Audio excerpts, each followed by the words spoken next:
আজি আমি ৰাণীগঞ্জৰ বিভিন্ন ৰাইজৰ সহযোগত আমি বিলাসীপাৰা খণ্ড উন্নয়ন কাৰ্যালয়ৰ সন্মুখত এক প্ৰতিবাদী কাৰ্যসূচী ৰূপায়ণ কৰিছোঁ।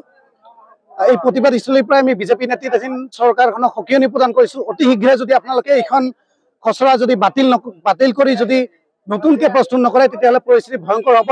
আমি ইয়াতকৈ জংগী আন্দোলনৰ কাৰ্যসূচী গঢ়ি তুলিবলৈ বাধ্য হ'ম। গতিকে পঞ্চায়ত ডেলিমিটেশ্যনৰ যিখন খচৰা আমি দেখিছোঁ তাত আমি একেবাৰে সন্তুষ্ট নহয়। আমি দেখিছোঁ আমাৰ যিখন ৰাণীগঞ্জ গাঁও পঞ্চায়ত আছে, আমি ৰাণীগঞ্জ গাঁও পঞ্চায়ত গঠন হোৱাৰ জন্মলগ্নৰ পৰা আমি দেখিছোঁ যে দাঁতি কাষৰীয়া যিসমূহ গাঁও আছে, কুৰ্চাকাটি, মামুদপুৰ, এনেকৈ ধৰি বিভিন্ন গাঁও ৰাণীগঞ্জ গাঁও পঞ্চায়তৰ অন্তৰ্গত আছিলে।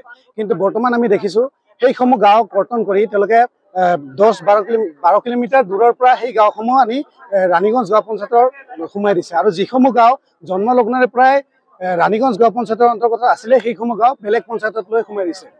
গতিকে আৰু শেহতীয়াকৈ আমি দেখিছোঁ আমাৰ যিখন লুটপাৰা গাঁও আছে, লুটপাৰা গাঁৱত আমাৰ দুটা পাৰ্ট আছিলে, টাকিমাৰীত দুটা ৱাৰ্ড আছিলে, টাকিমাৰীত এটা ৱাৰ্ড, লুটপাৰা দুটা ৱাৰ্ড। আমি শেহতীয়াকৈ দেখিছোঁ লুটপাৰা পাৰ্ট 1 পাৰ্ট 2 টাকিমাৰী মিলি 1500 মান ভোটাৰ হ'ব। সেই 1500 মান ভোটাৰক মিলি পেলাই তেওঁলোকে এটা ৱাৰ্ড বনাইছে।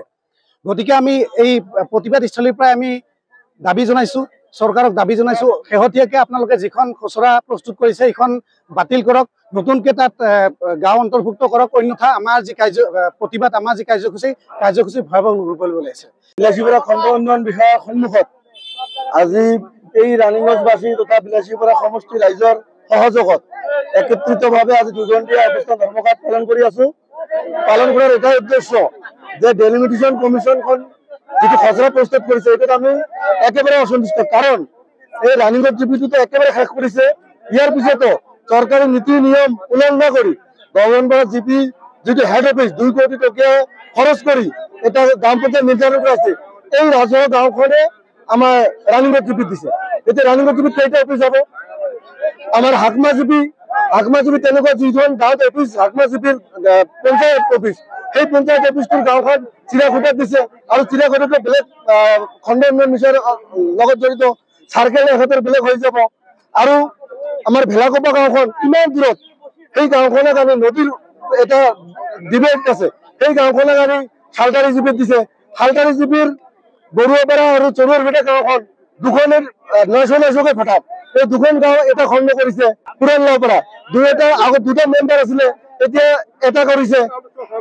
নতুন জেতুলপাৰা মিলি এটা কৰিছে, ভবানীপুৰ পালাচকান্দি মিলি এটা কৰিছে। এই পালাচকান্দি ইয়াৰ পৰা আপোনাৰ 20 কিলোমিটাৰ দূৰ, এই পালাচকান্দি কাৰণে ৰাণীগঞ্জ জিপিত দিছে।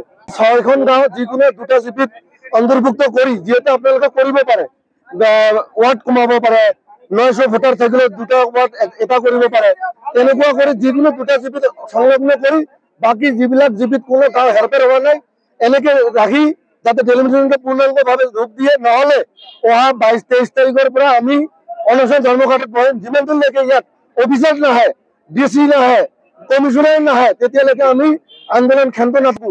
আপোনালোকৰ পাৱাৰ আছে, আপোনালোকে যি ইচ্ছা কৰক। কিন্তু এতিয়া পঞ্চায়ত কিয়?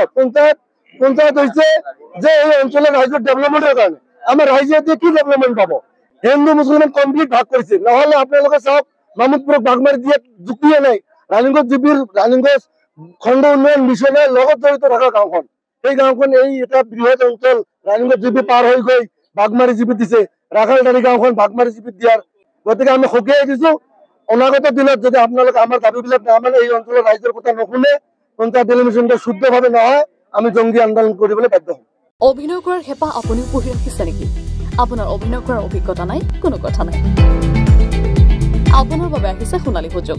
29 ছেপ্টেম্বৰত দিনৰ 9 বজাৰ পৰা নিশা 8 বজালৈ বলিউড তথা হলিউডৰ চিনেমাৰ বাবে অডিশ্যন হ'বলৈ গৈ আছে গুৱাহাটীৰ কাহিলীপাৰাস্থিত জ্যোতি চিত্ৰবনত।